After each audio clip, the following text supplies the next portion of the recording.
All right. I believe we are live now. Yes, we are. Got it going. Okay. I'll clip it here to start when we start. I'm just making sure the audio and everything is going. Can you hear me all right? You're clipping pretty hard, cutting in and out. Oh, there he goes. Right at the start of the live stream, ladies and gentlemen. This is a thrift store find from my wife. Call it my chicken mug.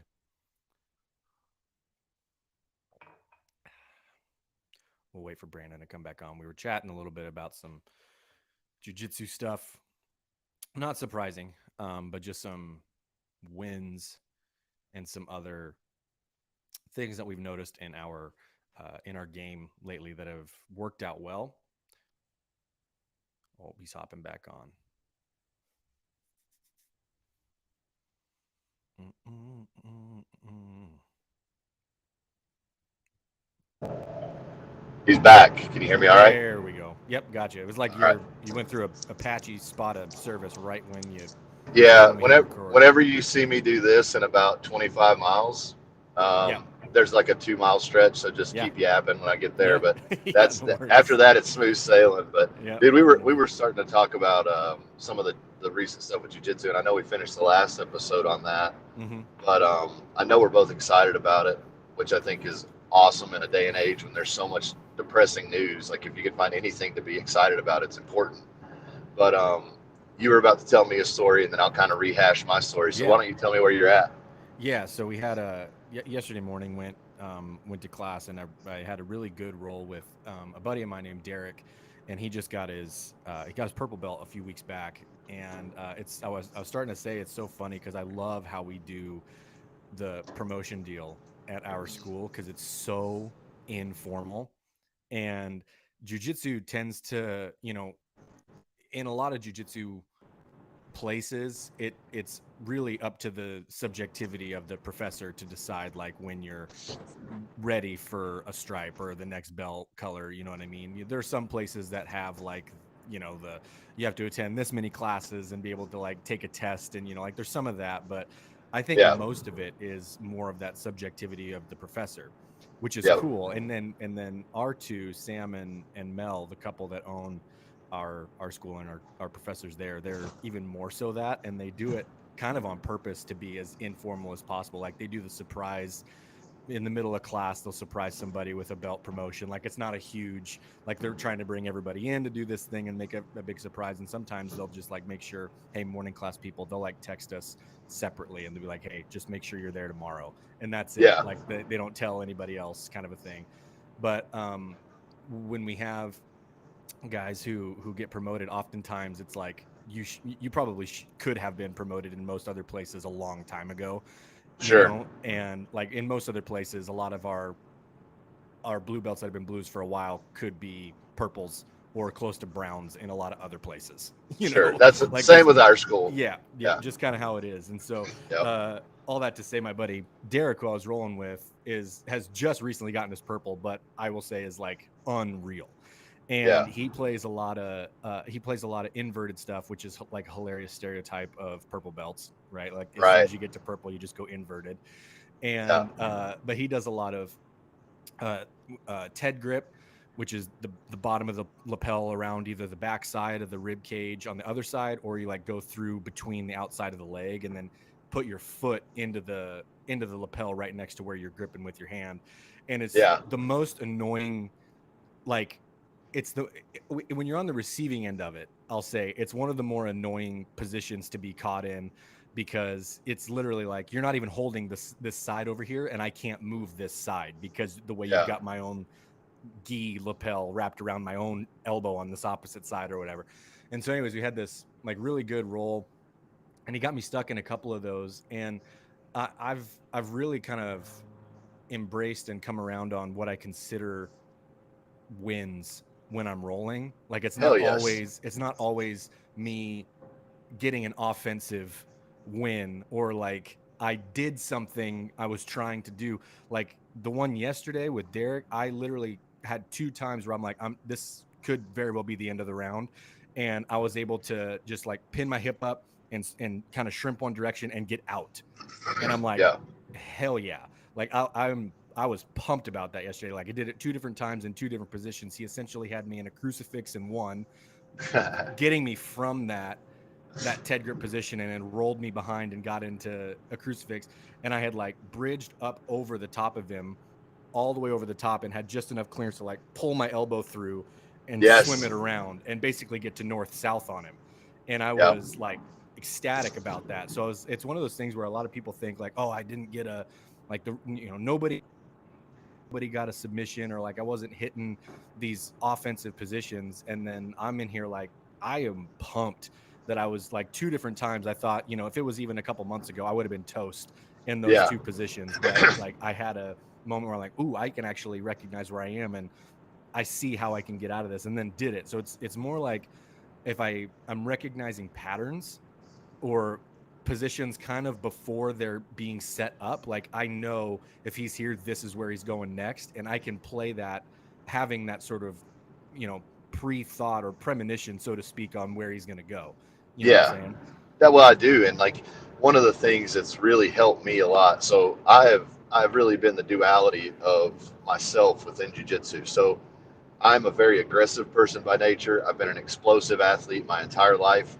And, when I get into something, take my recurve, for example. Yeah. I went from absolutely no knowledge, never drawn one outside of just backyard banter with some friends, to I'm in Argentina hunting a red stag in 3 months. And for somebody that Yep. picks up a compound bow, not to insult that, but there are mechanisms that make that a little bit shorter learning curve.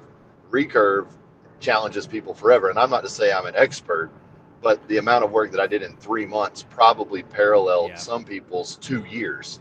And that's Totally. what I thought was going to happen with jiu-jitsu. I thought I'm just going to go in here, I'm going to smash myself day in and day out and go. And really, honestly, for a year, I pretty much now can admit I got better at jiu-jitsu, but I also spun my wheels a lot. Mm-hmm. I was always really beat up. I was always nagging little injuries that kind of prevented me from training better.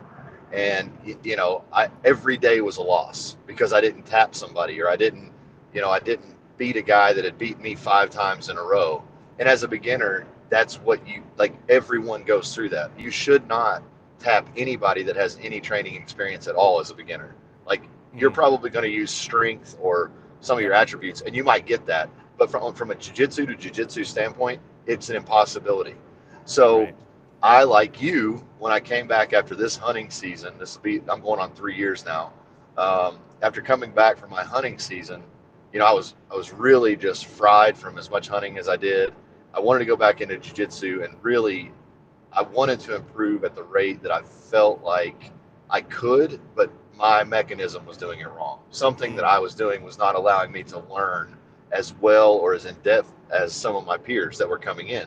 Yeah. And this one guy named Will, uh, he just became one of those training partners that I look to. Like when you look around a room, I'm willing to train with any and every single person in the room. Yeah. But as a competitor, you have to kind of find those guys with a similar mindset, a similar build, similar technique, and then even those above you and sometimes a little bit below you. So Will became one of those guys that I could pinpoint. This guy comes to class, he knows his technique, he hammers his technique. He's really strong, he's really big, and he became just like one of those guys that I sought out. And as I was telling you before we started recording, you can't get your bullshit by Will. Like I can power and I can be explosive. Well, he's powerfully and explosive too. So Mm-hmm. now it's like we're a guy that I might be able to just dominate because I'm 30, 40% more strong or more explosive. Well, Will, it might come down to that I'm 10% stronger in one area and he might be stronger in another. Right. Uh, and so on and so forth. So it evens things out. And man, because he is a technician, he just exposed me and exposed me and exposed me and exposed me. But because of that, and because of like when we're drilling or rolling, it's always like you got to tighten it up. You got to tighten it up. I can get my arm out through your shoulder, stuff like that. Not being an asshole about it. Like really, truly trying to help me get better. Yeah. And yesterday we were rolling around, and just really working hard, both of us. We kind of committed before the round started. We were going to do 10 minutes. We were going to work positions only, like we were going to work to a point of dominance, kind of recognize that. And then, all right, now you escape, and I've got to fight your sweep. And then we've got to go, we get to a sweeping position, and then the fight would start over again, kind of thing. Mm-hmm. So it was just 10 minutes of this work and continuous flow. And then we were like, okay, let's see who can finish this out and chase a submission. And we've been working Kimuras, and if you know anything about a key lock Kimura, it's fucking amazing. So, like, you have your typical Kimura, but this one wraps around, and instead of just grabbing your own wrist, you reach around under your elbow and lock it in behind, grabbing their tricep. So it's not only a bicep slicer, but it is also an arm, shoulder, or like the knee, or I'm sorry, the elbow shoulder break as well.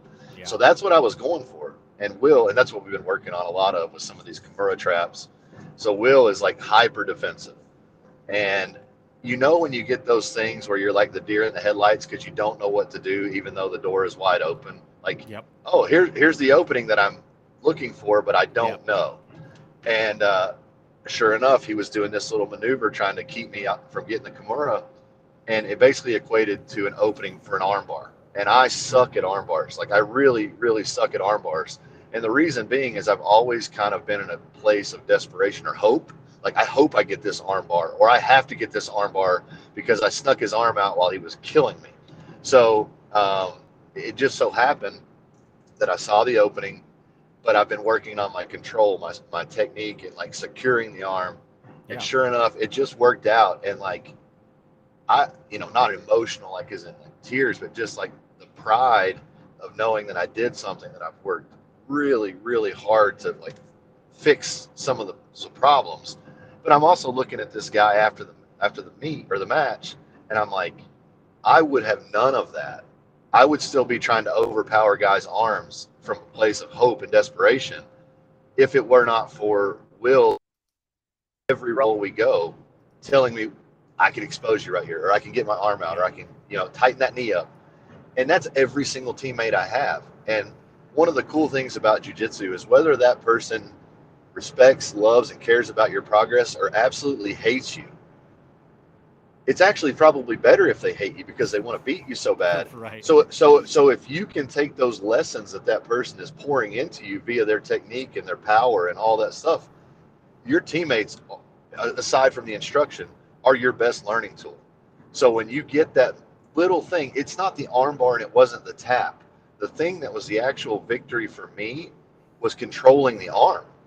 That was the victory. Because if you give me your arm fully extended, like, or if we're working spider web in an EBI rule set, I will get your arm. But it was getting to the place where I can get your arm under control so that I don't lose it. So it's very easy to look at the photograph that I sent you, and I just posted it on Instagram, as like, holy shit, he got the arm bar. No, I got the setup for that arm bar, and that's what I'm hanging my hat on. It's those little minutia, man. It's so freaking small. Yeah, and that's one of the things I love about how the first couple of classes, I still remember the way Sam had described it, where he had said, a lot of people when they learn a technique, they want to learn the finish. Yeah. Like you want to, I want to learn how to do an Americana, or I want to learn how to, do a Kimura, right? And it's like, okay, we will, but it's like you have to learn how to get to this spot, and then from here get to this spot, and then from here get to this spot, and then if you're available to get it, here's how you would go from here. So he's like, there's 4 steps prior at least, depending on what you're being given. Because especially because obviously when you're in a live roll, it's not like you're going to be like, hey, I'm going to go for Kimura. Let me set this up for 10 seconds before. Right. You have to see where they are, where you are, and be like, look, I can get to my first position. Now, look, I can really smash him here and make him uncomfortable and kind of take the breath out of him. I'll have time. I'll sit here. Now I'll move to my second position. It's like there's little steps of it. And it was always, that was, I think, probably one of the first moments where I'm like, oh, it's not, I'm learning how to do moves. Yeah. It's like I'm learning setups, and I'm learning how to react based off of what is being given in front of me. Yeah. Well, that's one of the cool things that Scott does with us. Scott's our instructor. We've referred to him as Sifu, Yeah. and he's just a master of so many disciplines. And a lot of times he'll take a jujitsu move, like a, let's say, a S mount, or even like side mount, Yep. and or side control, and he'll show us what we're actually doing, but he'll plant the seed of, like, okay, if you ever see an MMA fight, you'll see a guy look for this move off of side control, Right. and you'll see this a lot of times. And you know what? If you're going for that head and arm and it fails, and he'll like whip around into like two or three other submissions, or repositionings from that, from the move that we're learning. But I wanted to share something with you Yeah. personally, but it fits here too. I took a private with our assistant instructor, Adam. He's our black belt, and Adam is like, I don't want to quote his weight. I don't know exactly, but I'm going to guess he's like Was 175. was Go Adam ahead. did Adam come to Winter Strong last year? Was he the one that I met last year? No, he didn't come down. Who was Who that? who was that was with you last year? He came for like that first night and then left the Oh, that next was that day. was that was Chapman. That was Corey Chapman. Oh, okay. Yeah, he no, so Okay. he's a strength coach at a local high school, and he used to roll there a lot. And he just Gotcha. got new baby Yep. coach, Okay. just Okay. I remember can't there was make it. somebody. So okay, But go ahead. Adam is like 175 pounds, Okay. yeah, 180 pounds maybe, but very smooth, very technical, very very mobile, and he's the juxtaposition to my game. He's like, Yep. he can pressure you, he can be light, he can move around, and I'm a pressure guy. So we were talking about jujitsu as a whole, and the thing I love about taking a private with Adam is I'm very, give me the why, like help me understand the why, Yeah. and I will do it relentlessly. If it's just like put your hand here,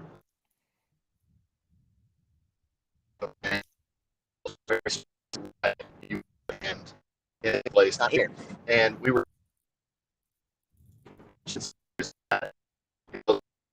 positions always was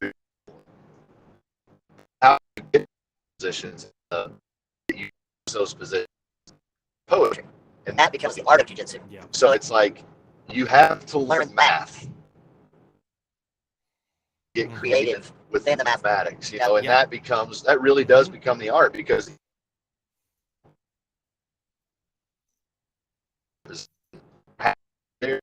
how hold how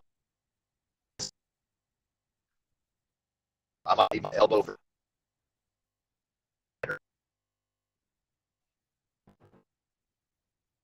Yeah. Oh, you're cutting in and out on me. I think you might be hitting that spot in the road you were talking to me about. Um, yeah, I'll talk for a couple of minutes while you get through Yep. that spot. So, yeah, the thing and that's a really great example, using the math first as kind of the basics, because the example, as you were talking about it, the example I kept thinking of, that's almost the exact same thing, is, I mean, we talk about it all the time, but it's like playing music. Like you have to understand the basics in theory, right? Like understand, here are your basic chords, here's how they move on the, like, you can't start flying together a guitar solo without knowing where notes are on the fretboard. You can't Right. start doing all this improvising on a piano, or even on a drum kit, when you're just trying to mess around with rhythm and doing all these things without understanding like the basics of like time signatures, or understanding Absolutely. where all these things are on the key sheet, right? And so it's like that's a perfect example, because it is literally just like that. You have to understand, while you're in these positions, this is this is the elementary school math of jujitsu, in these several things. And it's actually way more than several, but it's like, if you understand all of these to a certain point, now you've got this much room to be creative with the stuff that you already know. And then it's like, Yes. now you move up to another level, and here's your fifth grade math, right? Like, here's division and all this stuff. There's new concepts, there's these new things, and then you learn all this stuff really well and you get it down. Now you can be improvising with this stuff. And so it's like this, almost this pyramid, but and it's for the same reason, like with the example I gave, where everybody's just trying to learn the finishing move. Everybody wants to be like, show me this stuff up here that looks really cool. But it's like, you Yeah. need to understand, like, this one move is actually three moves put together, but you don't understand the three moves that it takes to do that one. Yeah.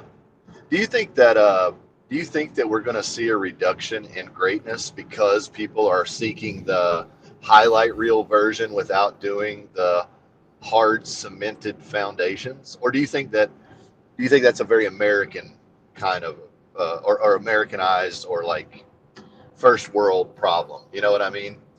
Like there's always going to be some kid in Puerto Rico playing baseball. You know what I mean? Like Yeah. there's always going to be something like that. But on the American spectrum, where it's like if you're not the best, you're nothing. Like quote unquote, if you're not the Mm-hmm. best, you're nothing. You ain't Do first, you're you think? last. Yeah. Do you think people are bypassing the fundamental stuff to try to be great now? Kind of like I was talking about myself with jiu-jitsu. I Mm-hmm. bypassed the fundamentals because I wanted to be better than I actually was, and it ended up biting me. But I could have presented it in a way through a medium that I was much better than I was. You know what I mean? I do, and So yeah, is that I American problem? Is that an I American problem? I would say maybe not uniquely American, but Yeah, I think it's more, and I don't even know if I'd say it's generational because there's a lot of the older generations who have kind of similar, and I guess they're probably, I would think it'd be more generational than location based. You know what I mean? yeah, Like it's not going to be necessarily just American stuff, but I do think it's happening more with the exposure to different methodologies that people are exposed to younger. So like if we're talking about all these sports examples, right? Like we've talked about all of the AAU worlds of specialization with kids in baseball and basketball, and it's like if you're thinking you have any shot at playing professional sports or even high level collegiate sports, they want you in specialized year round baseball leagues at 9. Like it's not anything that's, and I would, without being super involved in that world, I would say yet, because I have no idea in 7 or 8 years where my oh, oldest it's is going to coming. want to be. You know what I Yeah, mean? Like what yeah, route he wants to pursue, but without being involved in any of those, like all you hear is they're missing basic levels of athleticism because yeah, they're so hyper specialized in the sport from a skill standpoint. But what's yeah. also and it's funny, I actually just saw, I think it was on Twitter, somebody had this tweet and they had a group, it was two pictures, and it was a group of probably 15, 16-year-old boys from, I think, probably the early 60s. And they were all maybe early 50s, like around the middle of the century. And they're all standing like outside this, general store, sitting on a bench. And it's like middle of summer because they've all got their shirts off and they all look really lean and all this kind of stuff. Like they look like they're just, they've been outside the working or whatever, but they're lean and they're young. And the other picture was a group of like high school athletes now that are, I Oh mean, yeah, extremely fit and look like monsters, right? But the caption was the the group on the right, which is the now athletes, would beat your grandfather's football team by 200 points if they played today, but those boys in that picture in the 50s and 60s would beat the crap in a fight out of the modern athletes right now. And they're like, yeah, where does that disconnect happen? Like, because it can't just be that they're such better athletes, because the ones that are on the left were still lean and fit, but they were 100% right when they said this group over here would destroy, like in a fight, just based on toughness and that kind of like farm strength type of stuff, the group that's even the probably better athlete. You know what I'm saying? It was just such a weird like I do. image to see, because you're like looking at them, you're like, these guys are mutants over here. And yes, they would absolutely destroy every sports team throughout history in the sport, but it's like, and then there's this point where it's like, this is all the farther that athleticism takes you, and it's pretty much at the limits of this sport. You know what I mean? Oh, I think I dropped you. So yeah, it was a really funny, and I'll see if I can find it, because if I can find that tweet again, I'll put it in the show notes, because it was a really, I mean, it was one of those ones that kind of stopped me for a minute to make me think. This is a really wild comparison, because we just assume that everything now athletically is better than it used to be. And from a skill standpoint, that's probably true. Yeah. But Well, then just raw athleticism, it's like there's gaps there. And why does those gaps exist so much? do you think that equation of then versus now comes down to a lot of these mutant athletes, a lot of these super performing athletes, that is their requirement by their parents, like just to play sport. Whereas a 50s, 60s kid, probably, hey, you got to clean your room and you got to help your dad mow the yard before you can go to play baseball with your friends. So I Mm-hmm. think some of that stuff, that tenacity and just that general like toughness comes off the field. And I think a Totally. lot of our, I mean, think about it. You got a little boy, 5, 6 years old. He's never allowed to be his fully aggressive self Yeah. because he has to play within the rules, right? You can't hit little Billy. You can't go hit little Johnny. Mm-hmm. But you know what? Down at the Sandlot, you can beat the shit out of somebody. Like I don't know how many times. I never ever once, except after one game in Lee County, which I'll have to talk about sometime because that story's amazing. Um, I've been in a fight in relation to a sport on field, right? Mm-hmm.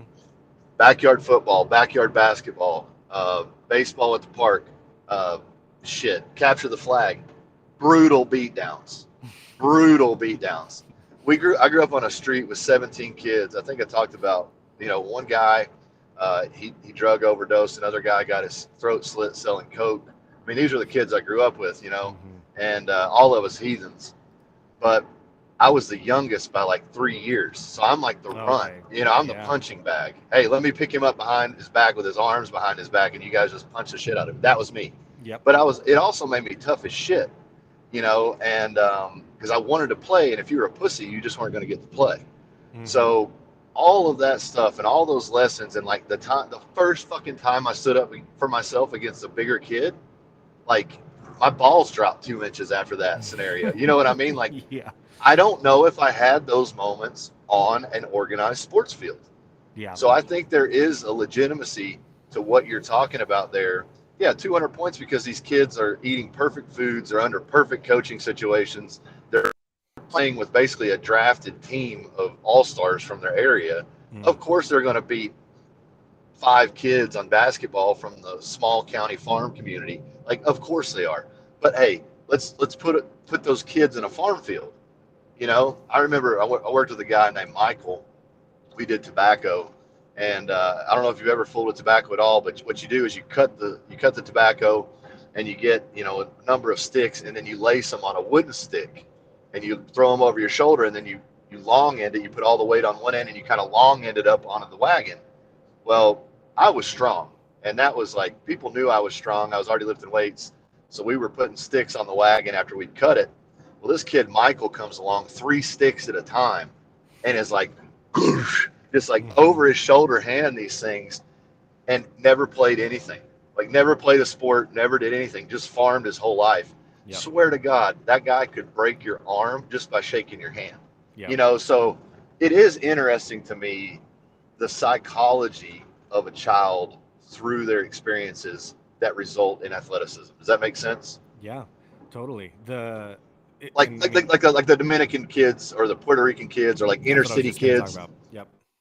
for it. Sorry, man. No, that was good because that was the exact example I was going to give because mutual friend of ours, Roman, was a coach for the Orioles affiliate down in the DR for the last couple of years, working Yep. with a lot of those, and they were like teenage kids that they would bring up, and he was a strength coach for them, but part of his job was also like prepping them for the Americanized version of the sport, right? Like teaching them English to do in press conferences and all this kind of stuff. But he would tell us, how many kids down there are are using, and I saw a video of it actually recently. There's a video of a kid using uh, a tire on a tire. So like the tire on the ground is laying flat, and then there's one vertical inside that tire to hold it steady, and Yep. that's his tee that he's Yep. hitting off of. And they actually said that that's a better tee because the feedback it gives you when you hit the tire versus like because it's going to smack you all the way back. Where if you have a tee that you're regularly hitting off of, it's just going to knock it over, and you're not Right. getting the poor feedback from where your swing is coming through. And so, but he's like, it's stuff like that. And then they're also hitting with like brooms, like literal broomsticks, and they're hitting sunflower seeds that are being tossed to them. Yeah. Like, so the things that they're developing are outside of the sport, but not necessarily different than the sport. Right. Like it's all things that are feeding into the actual skill of the sport, but you're not throwing a baseball, you're not hitting with a metal bat and hitting a baseball. Like it's all these other that are really fine tuning a lot of this stuff. And I think some of the we had a there was a really kind of that same kind of guy that you were just talking about. We had in high school. His name was Dylan Doughton, and he was 2 years younger than me. And so when I was senior, he was a sophomore, and he had played up to play varsity because of just how tough and strong he was. Literally, he never played football until he was like in eighth grade, and he was literally just like your perfectly imagined Southern Idaho like farm kid. Like worked with cattle, moved hand lines, like did all the stuff that we all did, but he was also bred to be just a giant.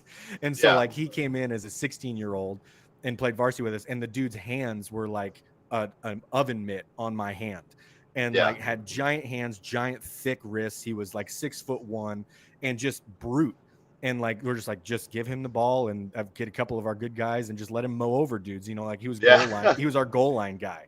Yeah. But he didn't really like want to lift weights. He didn't want to go in and do workout until he got older. When he was junior, senior, I remember hearing that he was like, he's taking it seriously now. But those first couple years, he's like, I don't really need to. Like Right. I'm already stronger than anybody on this field.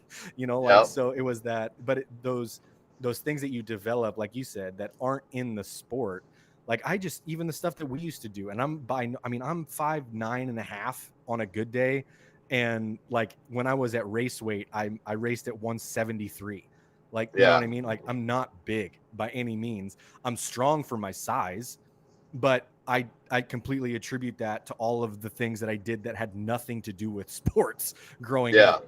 You know what I mean? So I do think like with the example of those two groups, there's such the hyper specialization that a lot of the foundation of strength in just like, and I was just talking about this with Logan Gelbrick the other day, who coaches out of Deuce Gym in Venice, California, because they do a ton of like strongman implements and exercises, or like their baseline GPP stuff, because he Yeah. says there's such high carryover to other barbell or dumbbell or kettlebell events. When you're lifting stones, you're lifting bags that shift, you're doing all these other movement patterns that do so much more for you. And it's like that was the stuff. Like we weren't training strongman stuff, but we were Yeah. doing those exercises, like throwing hay bales into the back of pickups and like picking up a 25-foot long hand line, walking with it, hooking it back up to the other end of the hand line, and then doing that for 800 feet worth of, or 800 yards worth of hand line, 4 different lines across. You know what I mean? Like we were doing stuff like that every single day. I was doing a lot of those handline movings when we were like, I don't know, 9, 10 years old was the first time I started doing a lot of that kind of stuff. And so when you have all of these outside sport, it really, really GPP is kind of the best example, or the best phrase that I can give it, like general physical preparedness. That's ultimately what it is. And I tend to think of GPP as life training, so to speak, rather than like I'm preparing my baseline strength for a sport, even though that is what it's doing. So there's this really interesting thing, and you see it. Like the hyper examples of the sport specialization. I think everybody probably points to baseball, right? With especially pitchers that are throwing, on a regimented schedule, but everybody's playing year round. AAU basketball, everybody's playing year round. Uh, I think obviously there's some of that in football, because you see guys like, especially quarterbacks, that all they do is work on throwing mechanics and learning how to read defenses, and they're treating it as a job by the time they're 11, 12 years old, knowing that this is the path that I am working to pursue. And I don't think that level of, I don't know if idolization, maybe idolization is the maybe the wrong word. I don't even know if idolization is a word, but if that is the word I'm using of sport at a higher level, that is that's more so now than I think it's ever been before because of what we do with athletes as celebrities.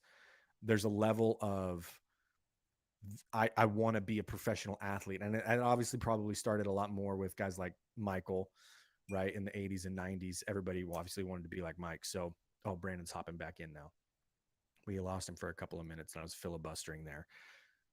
So let me get him back in.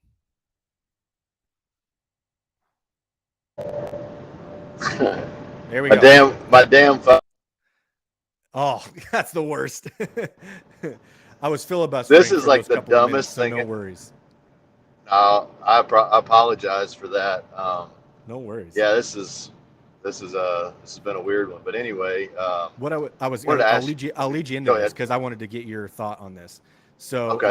what I was saying while you were gone is I think a lot of the differences in these two groups that we're talking about is the idea of I'm going to do this sport, like my dream is this sport, Yeah. like that's the end game, is me being a professional or whatever at the sport, when before it was like this is just something that we did because it was fun, like we were Yep. good, we were good for our time, or we were good in our area and it was awesome. But it's like there wasn't this idea that I'm going to grow up and make millions of dollars. And even still 99% of kids don't, even today. But there's more of that assumption that they will be that a lot of these things have been created in the last decade 15 years or so. Sure. Well, let me ask you about that. So, there's a couple of baseball pros. Let's just say that between jerseys, travel, the coaching instruction, membership fees, and all that, Mm-hmm. and this is a year-round deal. Let's just say it comes out to about $1,000 a month. Okay. So you Yep. coach your kid, or you put your kid in the 6 to 18, 12 years. It's 144,000. Just call it 150 grand. Is that $150,000 equatable to the investment return of your child, or would you be better off getting your child paid, sending them to work with someone, you know, early on? Like maybe it's a lawn mowing business, maybe it's, like I did, you carry some of the cement to the bricklayers, or you do whatever it was. Yeah. But from a young age, I was working. My first tax paying job was at 14 at KFC, and I had been working for a few years at that point. You know what I Mm-hmm. mean? Whether it was Yep. helping my dad, helping my neighbors, I was always doing something physical. And, would I say that I've turned out all right? I mean, I've got a ton of problems, but I've always been a very high level athlete. And as an athlete has come from resolve earned in that way. I just don't know that $150,000 for a kid to play baseball for a program in which they're not going to go to college for it, or they may not go, to college for baseball. They may never ever play for any money for baseball. So, is that the best place to be putting our money? Not saying don't put your kid on the team, but I'm saying find a team that makes sense. Mm-hmm. It does it have to be this $1,000 a month with the major league uniforms, traveling to these exotic tournaments and these whatever? And you know, that's where I have a problem with it, because I grew up around some kids that actually went to the major leagues. I know two guys personally that I grew up in or around that went to the major leagues. Mm-hmm. Not one of them had the money to go to camps. Not one of them had private instruction. Like they just worked really, really hard. And here's a little tip for the parents that are like making highlight reels of their kid at 8 years old. Scouts found those guys. Like, Yeah. it, if a kid is putting up numbers, people will find you. Mm-hmm. Like trying to manufacture numbers, or like moving your kid from one team where he doesn't shine to another where he's the all-star, like constantly playing that game is only going to hurt your kid. Mm-hmm. I think catering to your kid, giving them every single lesson they ever need in the form of instruction rather than failure becomes wisdom, I think is a problem. So that $1,000 a month might feel real good when you go talk to your buddies and you tell them that, oh, my kid's on this prestigious team, my kid has this $700 bat for his little league team or whatever. It's like I knew guys personally as as a kid, and then as a strength coach, I know guys personally that nothing, Right. nothing, and they make it. So that's what I'm kind of interested in myself. Um, the book, The Rise of Superman. Yes. Okay, along that same line, like what makes these people beyond the genetics? It's like it's not just genetics because they're 6'7", 250-pound dudes not in the NBA. Right.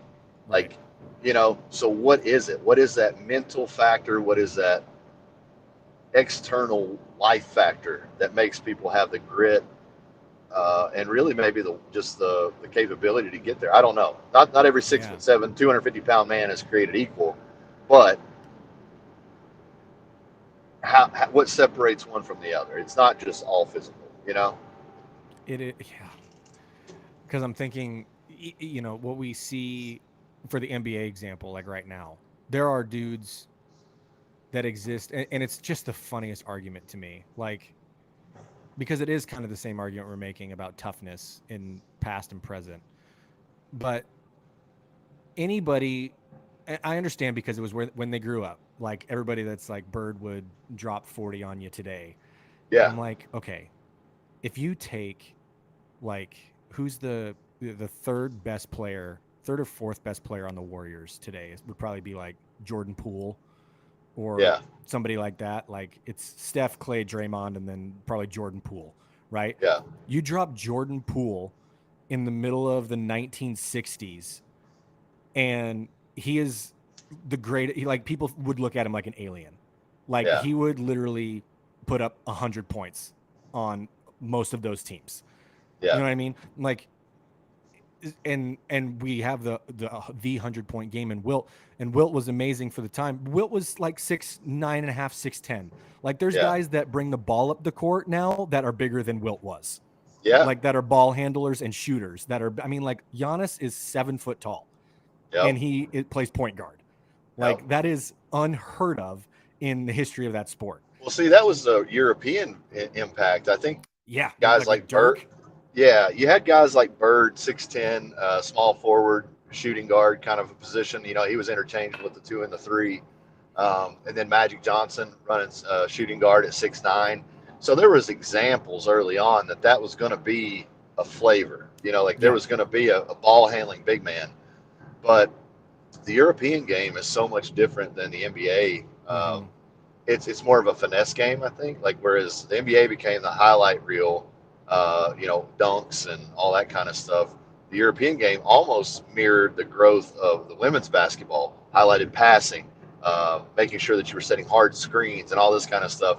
Well, then the NBA went global, and now you've got this influence of all these international players coming into the league. It's really changed the game, and aside from all the bullshit that I hate about the NBA, the level of play is outrageous. Yeah. Are they out there playing defense like they did in the 80s and 90s? I don't think so. But just the athleticism, the Yeah. athletes on the floor, they're incredible. Yeah. Arguability about the game, I don't really care about that argument. I do care about observing and witnessing the greatest level of NBA players we've ever seen. Like Yeah. that's interesting to me, you know. Yeah, and my favorite argument with that always is like, oh, you take LeBron and put him in 1990 against the Pistons, and that like, okay, true, like he's not going to be able to get away with the stuff that he gets away with now, but he's also 6'10", and when he was at his peak, like right at the end of this time with the Heat, when he left those last 2 years with the Heat and his first year back with the Cavs, his playoff form, he was playing at 265. Yeah, Like, and one of the fastest best ball handlers on the floor anytime he's on the floor. So like you take that, doesn't matter if you drop him in the 90s, he's going to still be effective. You yeah, know what I mean? Like it's just there's a level of you can't stop this. You know right. what I mean? That Yep. like a lot of these guys have. And so the I don't know what it would be that took them like literally like the evolution of a basketball player in the last even 15 years.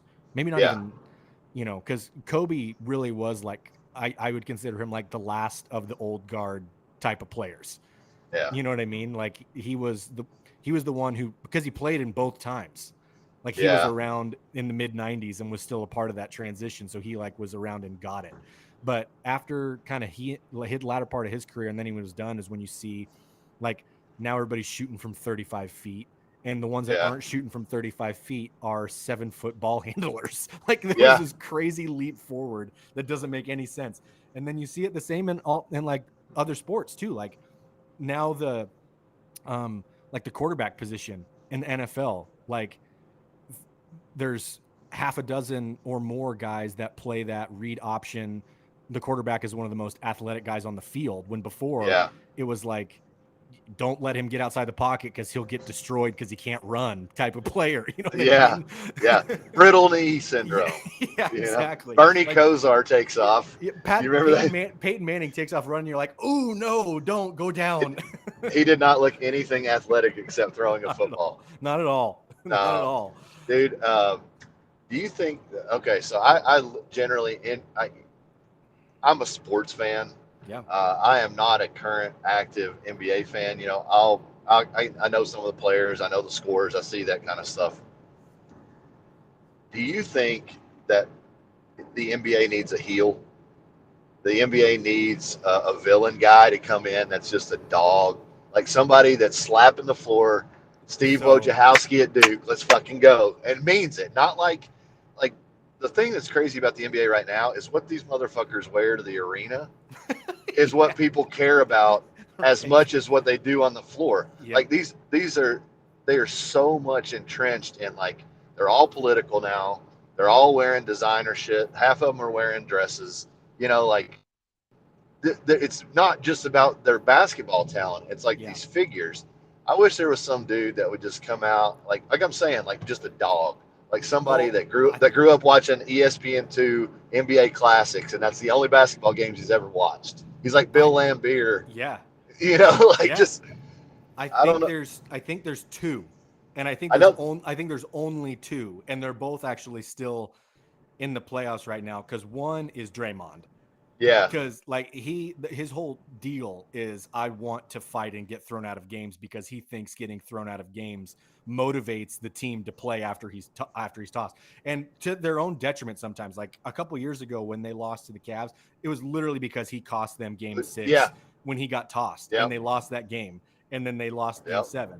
So I mean, like, it's super high risk, super high reward with Draymond because he tries to be Rodman, but does it 100 times amplified.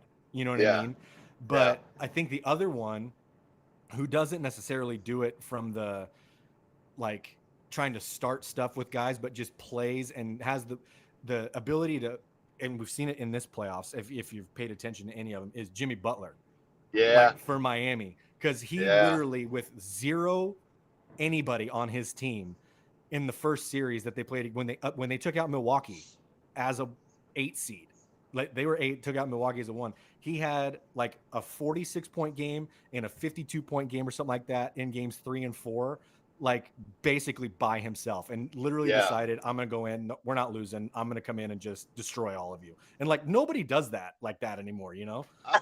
No, and I hope he comes back from that ankle. You know, like I it'd be know. cool. It'd be cool to see him get back on the court.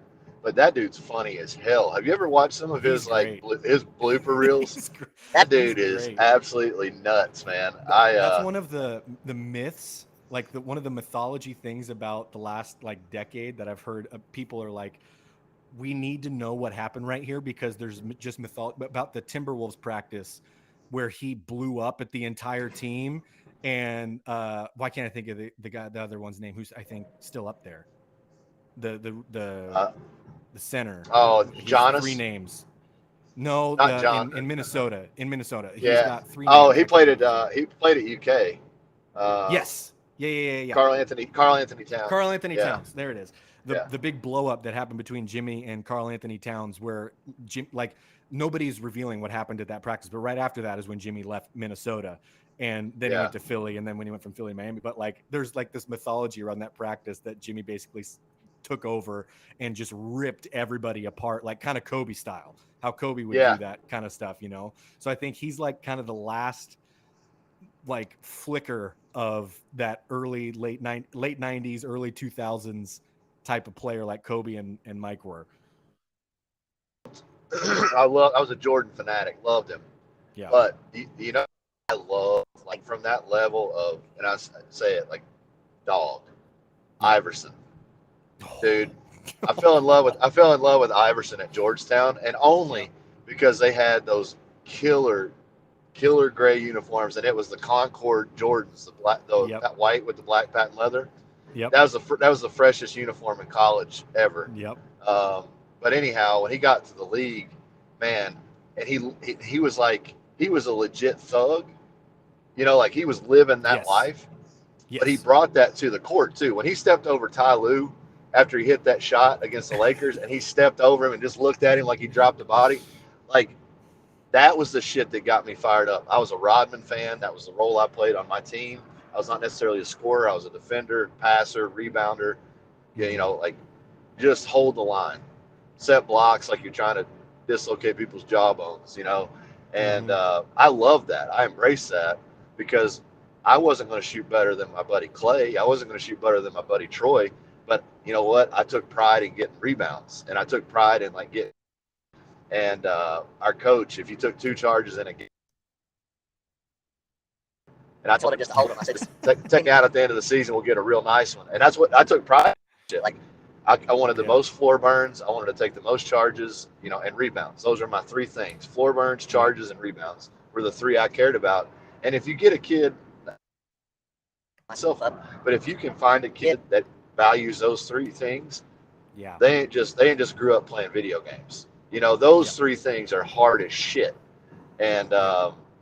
that's what I always look for. Like in any kid when I coached, when you walk in a weight room, those kids immediately. They're different. They're different, you know. Yep. But Yep. to pivot away from that stuff, I wanted to ask you a question. All Yeah. right, what is the most scared you've ever been in your life? Mm. Most scared? Well, I opened my eyes and the penis was coming at me. No, I'm just kidding. Oh my the most, gosh. the most I scared. don't. I ain't I'm never trying to. scared, dog. Never I'm scared. never scared. I'm trying to think like if am I thinking I'll give you an fear for example. my life scared, like fear for my life type scared. Yeah, Man, I had a couple of close calls in a vehicle one time. yeah, Like, I mean, just as like a one-off example, like that there's not really a great story behind, but just goofing off with friends in high school, driving like we shouldn't have been, you know, and yeah, coming up over a hill on a country road, and there's another one coming at you. You realize you're kind of drifting into the other. I mean, there's like a couple of moments like that where we literally had to like pull off the side of the road and everybody just kind of sit there in silence for a couple of minutes because we're like, okay, well, we dodged like we had some hands on us in that one. You know what I mean? Like yeah. there's been a couple of those type of moments. I had a story exactly like that. Me and my buddy Dustin. This was back in college. We were going to party. We'd already like made plans. We're driving to Lexington. We're going to get some food. We're going to go meet some friends, and it's going to be a good night. Well, I'm in a red Tacoma, stick shift, single cab, crank windows. We're driving down the road, so the bed is light as hell. Well, it starts snowing, and I'm like looking around. I'm like, holy shit, I can't see. I'm like white knuckling the steering wheel. It's just a blizzard. Next thing I know, like there's cars, freaking semis passing us. I can see headlights. I can see taillights. I hit something in the road like that, like something, and dude, we just start spinning, like just doing donuts down the interstate, going like 70 miles an hour, and like literally, we talk about it to this day. Every time I see this guy, it comes up. But it's just like spinning, spinning, spinning, and we stopped. There wasn't another car on the interstate, not ahead of us, not behind us, nothing. And we Holy stopped cow. dead center, facing north. We were going north, dead center, facing north in the middle lane. Like all I had to do was drop it down, put it in first, and take Yeah. off. And it was like that wasn't even the scariest moment. I've had guns pulled on me a few times in my life. Never, not even the scariest moment. The scariest moment of my life came when I was 6 years old. So Lake Cumberland is like an hour and 15, 20 minutes away from where I live, grew up. And my family used to go down there and, you swim around. They got a giant freaking waterfall. And this is like 88 before people got involved in their children's safety.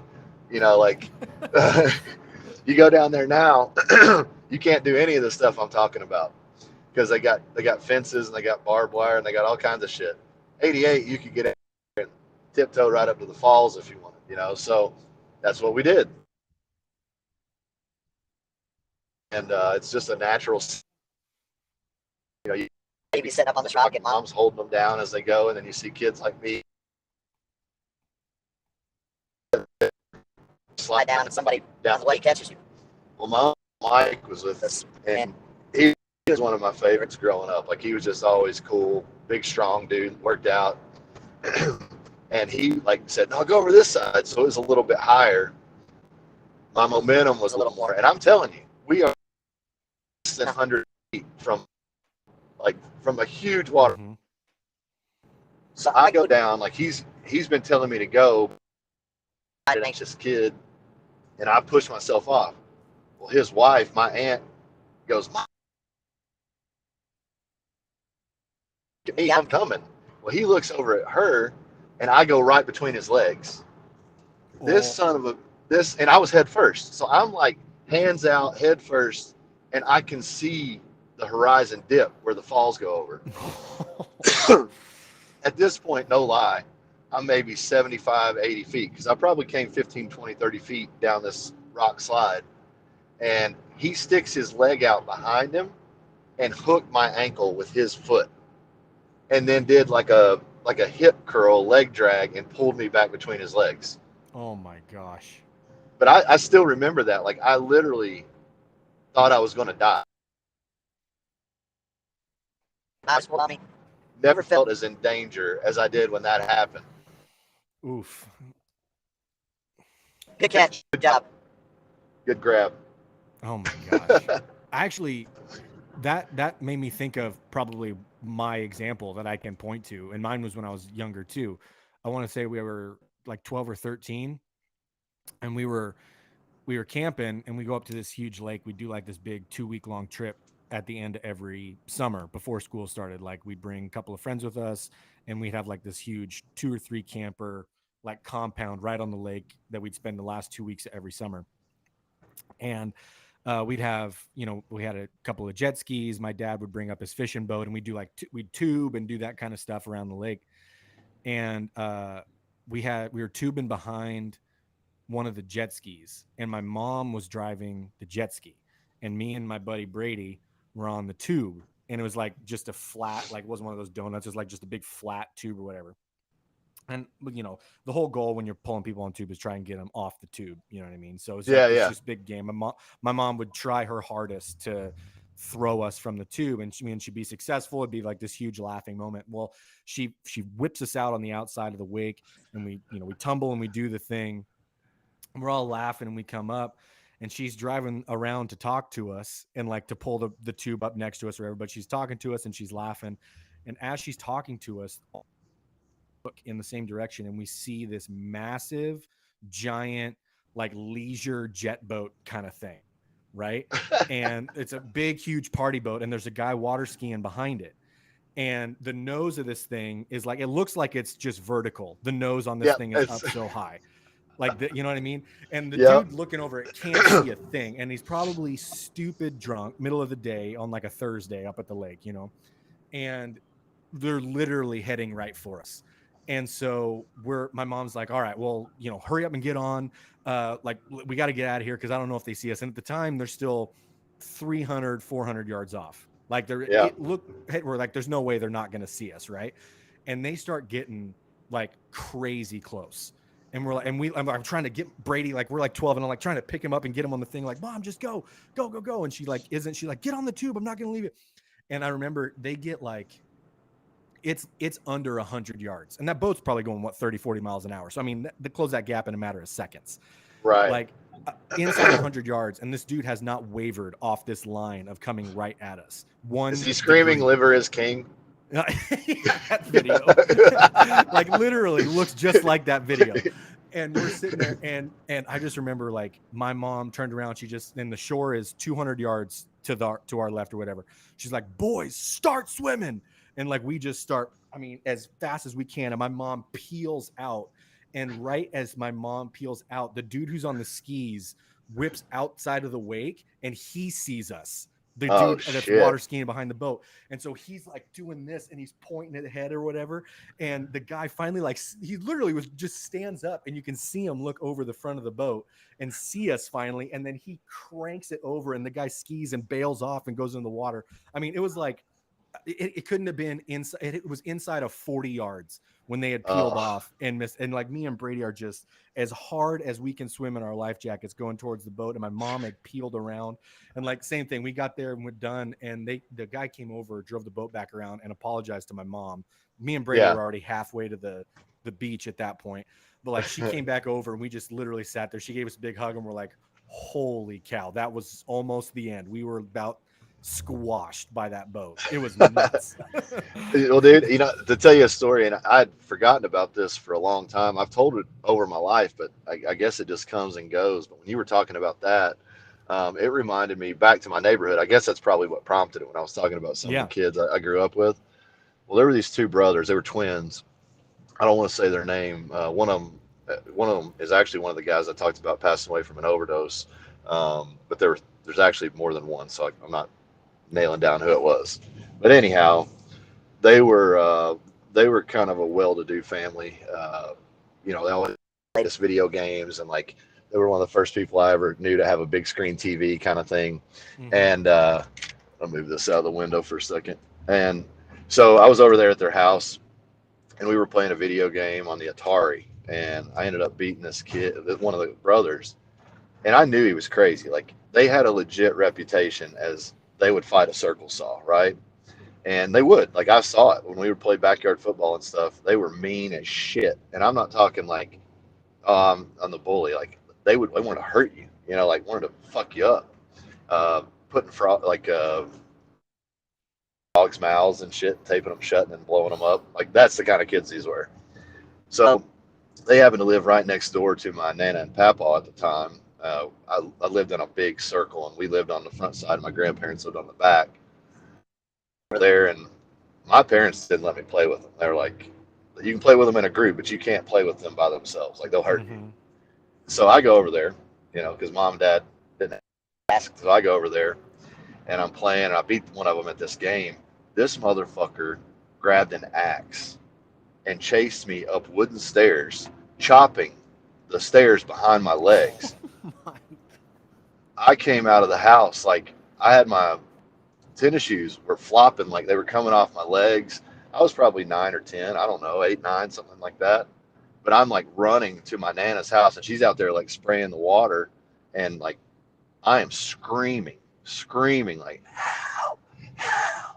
And then he comes around the corner and he's like smiling. He's like, "We were just playing," but he put the axe away. So he was like, "We were just chasing him." And I'm like, "He had an axe. He had an axe." Gosh. Well, it turns out like he got grounded hardcore because he busted up these like Yeah. expensive wooden stairs. Like Yeah. when I told my nana that he had an axe, she was like, "Brandon, you can't tell tall tales. You can't lie like that." Yeah. Well, then his dad ends up telling her we had to redo the stairs because my son beat it up with a damn axe over something. And I'm like, "It was my legs. It was because I beat him. He was trying to kill me." I remember That's like what I've been saying.